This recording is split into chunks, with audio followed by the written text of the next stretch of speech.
Hi friends, welcome back to the channel Shri Sahi creations. ಇವತ್ತಿನ ವಿಡಿಯೋದಲ್ಲಿ ನಾನು ಒಂದೇ ಸ್ಟೆಪ್ಪಲ್ಲಿ ಗ್ರ್ಯಾಂಡಾಗಿ ಕಾಣಿಸುವಂತಹ ಸೀರೆ ಕುಚ್ಚನ್ನು ತೋರಿಸ್ತಾ ಇದ್ದೀನಿ. ಡಿಫ್ರೆಂಟ್ ಆಗಿದೆ.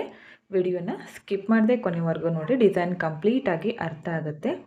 ಸ್ವಲ್ಪ ಮಾಡಿ ತೋರಿಸ್ತಾ ಇದ್ದೀನಿ. ಸೀರೆಗೆ ಮಾಡ್ತಾ ಇದ್ದರೆ ಪಲ್ಲು ರೈಟ್ ಸೈಡಿಂದ ಸ್ಟಾರ್ಟಿಂಗಿಂದನೇ ಸ್ಟಾರ್ಟ್ ಮಾಡ್ಕೊಳ್ಳಿ, ಅದು ಕೂಡ ಸೀದಾ ಕಡೆಯಿಂದನೇ ಮಾಡಿ. ಆರಳೆ ದಾರನ ಈ ಥರ ಗಂಟಾಕಿ ರೆಡಿ ಮಾಡಿ ಇಟ್ಕೊಂಡಿದ್ದೀನಿ. ಹಾಗೆ ಕ್ರೋಶಾ ನೀಡಲ್ ಬಂದು 0.75 mm ಈ ನೀಡಲನ್ನು ಯೂಸ್ ಮಾಡ್ಕೋತಿದ್ದೀನಿ. ಹಾಗೆ ಈ ಥರ ಚಿಕ್ಕ ರೌಂಡ್ ಬೀಡ್ಸನ್ನು ಯೂಸ್ ಮಾಡಿ ಡಿಸೈನನ್ನು ತೋರಿಸ್ತಾ ಇದ್ದೀನಿ.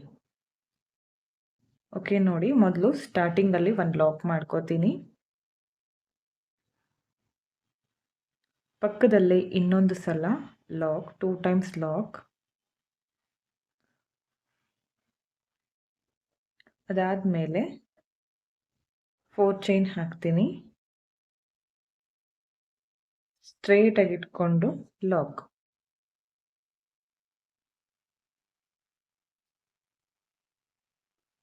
ಇಲ್ಲಿಂದ ಮತ್ತೆ 4 ಚೈನ್ಸ್ ಸ್ಟ್ರೈಟಾಗಿ ಇಟ್ಕೊಂಡು ಲಾಕ್. 4 ಚೈನ್ ಹಾಕಿ ಲಾಕ್ ಮಾಡಿಕೊಂಡೆ. ಇಲ್ಲಿಂದ 6 ಚೈನ್ಸ್ ಹಾಕ್ತೀನಿ.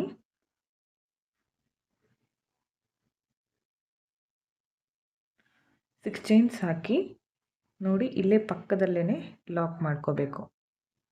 ಒಂದೇ ಒಂದು ಪಾಯಿಂಟಷ್ಟು ಗ್ಯಾಪ್ ಬಿಟ್ಕೊಂಡು ಲಾಕ್ ಮಾಡ್ಕೋತಿದ್ದೀನಿ. ಇಲ್ಲಿಂದ ಮತ್ತೆ 4 ಚೈನ್ಸ್ ಸ್ಟ್ರೈಟಾಗಿ ಇಟ್ಕೊಂಡು ಲಾಕ್.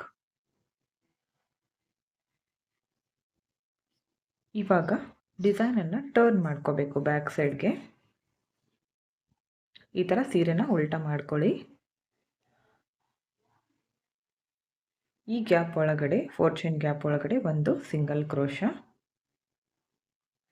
ಇಲ್ಲಿಂದ ಸೂಜಿ ಮೇಲೆ ಒಂದು ಸಲ ಥ್ರೆಡ್ಡನ್ನು ಸುತ್ತಕೊಂಡು ಈ 6 ಚೈನ್ ಗ್ಯಾಪ್ ಒಳಗಡೆ ನೀಡಲ್ನ ಹಾಕಿ ದಾರನ ತಂದಾಗ ಸೂಜಿ ಮೇಲೆ 3 ದಾರ ಬಂದಿದೆ. 2ರಲ್ಲಿ 1, ನೆಕ್ಸ್ಟ್ 2ರಲ್ಲಿ 1.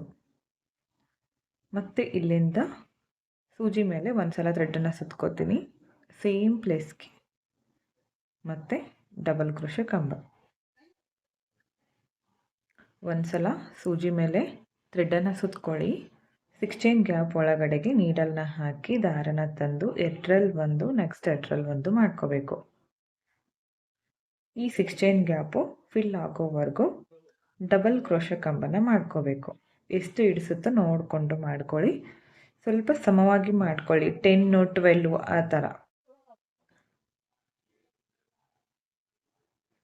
ಈ ಗ್ಯಾಪು ಫಿಲ್ ಆಗೋವರೆಗೂ ನಾನು ಈ ಥರ ಡಬಲ್ ಕ್ರೋಶೆ ಕಂಬನ ಮಾಡ್ಕೋತೀನಿ. ಈ ಗ್ಯಾಪ್ ಒಳಗಡೆಗೆ ನಾನು 12 ಡಬಲ್ ಕ್ರೋಶೆ ಕಂಬನ ಮಾಡ್ಕೊಂಡಿದ್ದೀನಿ. ಇದನ್ನು ಇವಾಗ ಈ 4 ಚೈನ್ ಗ್ಯಾಪ್ ಒಳಗಡೆಗೆ ಲಾಕ್ ಮಾಡ್ಕೋತೀನಿ. ಹಾಗೆ ನೆಕ್ಸ್ಟ್ ಲಾಕ್ ಮೇಲೆ ಒಂದು ಸಲ ಲಾಕ್. ಉಲ್ಟಾ ಕಡೆಯಿಂದ ನಾನು ಆರ್ಚನ್ನು ಮಾಡ್ಕೊಂಡಿದ್ದೀನಿ. ಇಲ್ಲಿ ನೋಡಿ, ಈ ಥರ ಕಾಣಿಸ್ತಾ ಇದೆ. ಇವಾಗ ನೆಕ್ಸ್ಟ್ ಮತ್ತೆ ಸೀದಾ ಕಡೆಗೆ ಟರ್ನ್ ಮಾಡ್ಕೊಳ್ಳೋಣ ಡಿಸೈನು.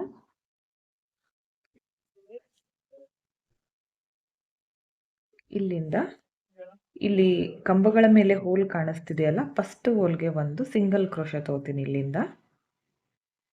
ನೆಕ್ಸ್ಟ್ ಹೋಲ್ಗೆ ಮತ್ತೆ ಒಂದು ಸಿಂಗಲ್ ಕ್ರೋಶ ಅಥವಾ ಲಾಕ್, ಎರಡು ಒಂದೇ. ಮತ್ತು ನೆಕ್ಸ್ಟ್ ಹೋಲ್ಗೆ ಮತ್ತೊಂದು ಸಿಂಗಲ್ ಕ್ರೋಶ. ನೆಕ್ಸ್ಟ್ ಹೋಲ್ಗೆ ಮತ್ತೆ ಒಂದು single crochet.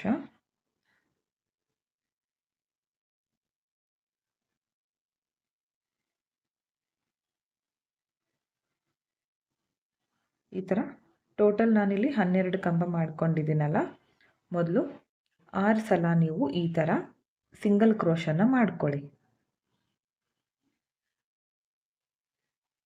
6 single crochet complete ಆದಮೇಲೆ ಥ್ರೆಡ್ಡನ್ನು ಮೇಲ್ ಮಾಡಿಕೊಂಡು ಒಂದು ಬೀಡನ್ನು ಹಾಕ್ತೀನಿ. ಬೀಡ್ ಹಾಕಿ ನೆಕ್ಸ್ಟ್ ಹೋಲ್ಗೆ ಮತ್ತೆ ಸಿಂಗಲ್ ಕ್ರೋಶ, ಮತ್ತೆ ನೆಕ್ಸ್ಟ್ ಹೋಲ್ಗೆ ಮತ್ತೆ ಒಂದು ಸಿಂಗಲ್ ಕ್ರೋಶ. ಬೀಡ್ ಹಾಕೋಕ್ಕೂ ಮೊದಲು 6 ಸಿಂಗಲ್ ಕ್ರೋಶ, ಬೀಡ್ ಹಾಕಿದ ಮೇಲೆ 6 ಸಿಂಗಲ್ ಕ್ರೋಶ. ತುಂಬ ಸ್ಟಿಫ್ ಆಗಿ ನೀಟಾಗಿ ಬರುತ್ತೆ ಫ್ರೆಂಡ್ಸ್ ಆರ್ಚ್ ಇದು. ತುಂಬ ಚೆನ್ನಾಗಿ ಕಾಣಿಸುತ್ತೆ, ಸೀರೆಗೆ ಮಾಡ್ಕೊಳ್ಳಿ.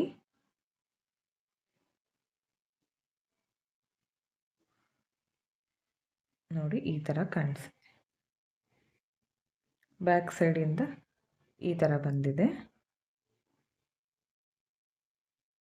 ಫ್ರಂಟಿಂದ ಈ ಥರ ಕಾಣಿಸುತ್ತೆ. ಇವಾಗ ಇದನ್ನು ಸ್ಟ್ರೈಟಾಗಿಟ್ಟು ಇದೇ ಲಾಕ್ ಮೇಲೆ ಲಾಕ್ ಮಾಡ್ಕೋತೀನಿ ಆರ್ಚು. ನೆಕ್ಸ್ಟ್ ಇಲ್ಲಿಂದ ಮತ್ತೆ 4 ಚೈನ್ಸ್ ಸ್ಟ್ರೈಟಾಗಿ ಇಟ್ಕೊಂಡು ಲಾಕ್ ಮಾಡ್ಕೊಳ್ಳಿ. ಅಗೇನ್ 4 ಚೈನ್ಸ್ ಸ್ಟ್ರೈಟಾಗಿಟ್ಟು ಲಾಕ್ ಮಾಡ್ಕೋಬೇಕು. ಇಲ್ಲಿಂದ 6 ಚೈನ್ಗಳನ್ನು ಹಾಕ್ತೀನಿ.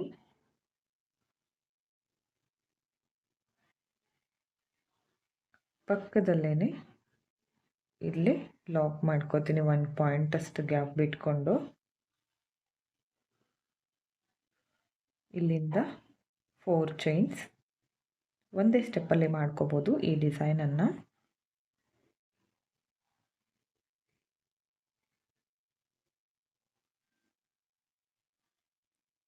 ನೆಕ್ಸ್ಟ್ ಮತ್ತೆ ಉಲ್ಟಾ ಕಡೆ ತಿರುಗಿಸ್ಕೋತೀನಿ. 4 ಚೈನ್ ಗ್ಯಾಪ್ ಒಳಗಡೆಗೆ ಒಂದು ಸಿಂಗಲ್ ಕ್ರೋಶ. ಇಲ್ಲಿಂದ ಸೂಜಿ ಮೇಲೆ ಒಂದು ಸಲ ಥ್ರೆಡ್ಡನ್ನು ಸುತ್ತಕೊಂಡು 6 ಚೈನ್ ಗ್ಯಾಪ್ ಒಳಗಡೆಗೆ ಡಬಲ್ ಕ್ರೋಶ ಕಂಬ. ಮತ್ತೆ ನೆಕ್ಸ್ಟ್ 6 ಚೈನ್ ಗ್ಯಾಪ್ ಒಳಗಡೆ ಮತ್ತೆ single crochet, double crochet. First 12 ಕಂಬ ಮಾಡ್ಕೊಂಡಿದ್ದೀನಲ್ಲ 6 ಚೈನ್ ಗ್ಯಾಪಲ್ಲಿ, ಇಲ್ಲೂ ಕೂಡ 12 ಡಬಲ್ ಕ್ರೋಶ ಕಂಬನ ಮಾಡ್ಕೋತೀನಿ. ಈ ಥರ 6 ಚೈನ್ ಇದೆಯಲ್ಲ, ಈ ಥರ ಒಳಗಡೆ ಮಾಡ್ಕೊಳ್ಳೋದ್ರಿಂದ ಆರ್ಚು ಈ ಥರ ನೀಟಾಗಿ ಬರುತ್ತೆ.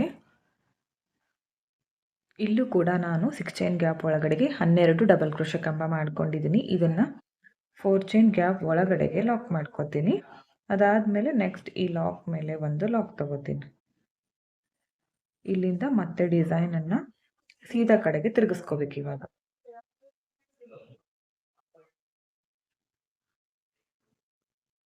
ಸೀದಾ ಕಡೆಗೆ ತಿರುಗಿಸ್ಕೊಂಡು ಇಲ್ಲಿಂದ ಡೈರೆಕ್ಟಾಗಿ ಫಸ್ಟ್ ಹೋಲ್ಗೆ, ಕಂಬದ ಮೇಲೆ ಫಸ್ಟ್ ಹೋಲ್ಗೆ ಒಂದು ಸಿಂಗಲ್ ಕ್ರೋಶ, ನೆಕ್ಸ್ಟ್ ಹೋಲ್ಗೆ ಮತ್ತೆ ಒಂದು ಸಿಂಗಲ್ ಕ್ರೋಶ.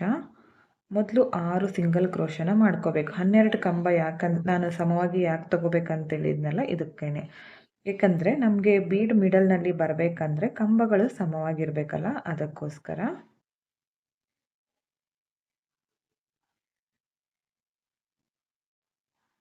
ಇವಾಗ ಥ್ರೆಡನ್ನು ಮೇಲ್ ಮಾಡಿಕೊಂಡು ಬೀಡನ್ನು ಆ್ಯಡ್ ಮಾಡ್ಕೋತೀನಿ. ನೆಕ್ಸ್ಟ್ ಹೋಲ್ಗೆ ಸಿಂಗಲ್ ಕ್ರೋಶ. ಒಂದು ವೇಳೆ ನಿಮ್ಮ ಸೀರೆಯಲ್ಲಿ ಜರಿ ಲೇಸ್ ಅಂದರೆ ಬಾರ್ಡರು ಸಿಲ್ವರ್ ಕಲರ್ ಅಥವಾ ಕಾಪರ್ ಬಂದಿದ್ದರೆ ನೀವು ಬೀಡನ್ನು ಅದೇ ಕಲರ್ ಯೂಸ್ ಮಾಡ್ಕೊಳ್ಳಿ, ಚೆನ್ನಾಗಿ ಕಾಣಿಸುತ್ತೆ. ನೆಕ್ಸ್ಟ್ ಹೋಲ್ಗೆ ಮತ್ತೆ ಸಿಂಗಲ್ ಕ್ರೋಶ, ನೆಕ್ಸ್ಟ್ ಹೋಲ್ಗೆ ಮತ್ತೊಂದು ಸಿಂಗಲ್ ಕ್ರೋಶ. ಬೀಡ್ ಹಾಕಿದ ಮೇಲೂ ಕೂಡ ನಾನಿಲ್ಲಿ 6 ಸಿಂಗಲ್ ಕ್ರೋಶನ ಮಾಡ್ಕೋತಿದ್ದೀನಿ. ಬೀಡ್ ಹಾಕೋಕ್ಕೂ ಮೊದಲು 6 ಸಿಂಗಲ್ ಕ್ರೋಶ, ಬೀಡ್ ಹಾಕಿದ ಮೇಲೆ 6 ಸಿಂಗಲ್ ಕ್ರೋಶ. ಇದನ್ನು ಇವಾಗ ಸ್ಟ್ರೈಟಾಗಿ ಇಟ್ಕೊಂಡು ಸೀರೆಗೇನೆ ಲಾಕ್ ಮಾಡ್ಕೋತೀನಿ. ನೋಡಿ ಈ ಥರ ಕಾಣಿಸ್ತಾ ಇದೆ. ಬ್ಯಾಕ್ ಸೈಡಿಂದ ಈ ಥರ ಬಂದಿದೆ, ಫ್ರಂಟಿಂದ ಈ ಥರ ಕಾಣಿಸ್ತಾ ಇದೆ. ಈಗ ನೆಕ್ಸ್ಟ್ ಇಲ್ಲಿಂದ ಮತ್ತೆ 4 ಚೈನ್ಸ್ ಸ್ಟ್ರೈಟಾಗಿ ಇಟ್ಕೊಂಡು ಲಾಕ್ ಮಾಡ್ಕೊಳ್ಳಿ. ಈ ಥರ ಸೀರೆ ಪೂರ್ತಿ ಕಂಟಿನ್ಯೂ ಮಾಡ್ಕೊಳ್ಳಿ. ನಾನು ಇನ್ನೊಂದು ಮಾಡಿದ ಮೇಲೆ ತೋರಿಸ್ತೀನಿ ಫೈನಲ್ ಲುಕ್ ಯಾವ ಥರ ಬಂದಿದೆ ಅಂತ. ನೋಡಿ 3 ಆರ್ಚ್ಗಳನ್ನು ಮಾಡ್ಕೊಂಡಿದ್ದೀನಿ, ಈ ಥರ ಕಾಣಿಸ್ತಾ ಇದೆ. ಲಾಸ್ಟಲ್ಲಿ ಈ ಆರ್ಚ್ ಆದಮೇಲೆ 4 ಚೈನ್ಸ್ ಹಾಕಿ ಲಾಕ್ ಮಾಡ್ಕೊಂಡಿದ್ದೀನಿ. ಇವಾಗ 2 ಚೈನ್ ಹಾಕಿ ಥ್ರೆಡನ್ನು ಕಟ್ ಮಾಡ್ಕೋತೀನಿ.